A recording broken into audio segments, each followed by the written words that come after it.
Hi guys, ഇന്ന് നമ്മൾ നോക്കാൻ പോകുന്നത് പുതിയൊരു ഗിറ്റാർ വാങ്ങുമ്പോൾ നോക്കേണ്ട ചില കാര്യങ്ങളാണ്.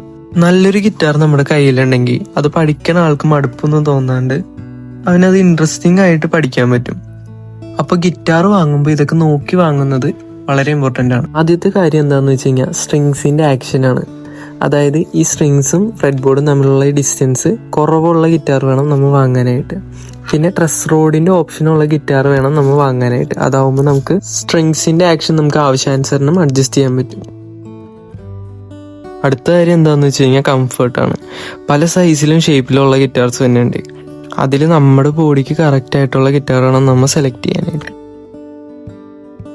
പിന്നെ നോക്കേണ്ട കാര്യം എന്താണെന്ന് വെച്ച് കഴിഞ്ഞാൽ ഗിറ്റാറിൻ്റെ ടോണാണ്. അതായത് നമ്മൾ ഗിറ്റാറിൻ്റെ ഭംഗിയും കളറും മാത്രം നോക്കിയെടുക്കാണ്ട് ടോണും കൂടി ഒന്ന് ശ്രദ്ധിക്കണം. അതിനായിട്ട് നമ്മളത് പ്ലേ ചെയ്ത് നോക്കണം. ഇവിടെ നാദത്തിലാണെന്നുണ്ടെങ്കിൽ പ്ലേ ചെയ്ത് കേൾപ്പിക്കാനായിട്ട് ഗിറ്റാർസുകളുണ്ട്. അതോടൊപ്പം തന്നെ എല്ലാത്തരം ഇൻസ്ട്രുമെൻസിൻ്റെ സർവീസിങ്ങും ഇവിടെയുണ്ട്. പിന്നെ ബഡ്ജറ്റ് ഫ്രണ്ട്ലി ആയിട്ടുള്ള നല്ല ക്വാളിറ്റി ഗിറ്റാർസ് ഇപ്പോൾ സ്റ്റോക്ക് വന്നിട്ടുണ്ട്. എന്തെങ്കിലും എൻക്വയറീസ് ഉണ്ടെങ്കിൽ താഴെ കാണുന്ന നമ്പറിൽ കോൺടാക്ട് ചെയ്യാം.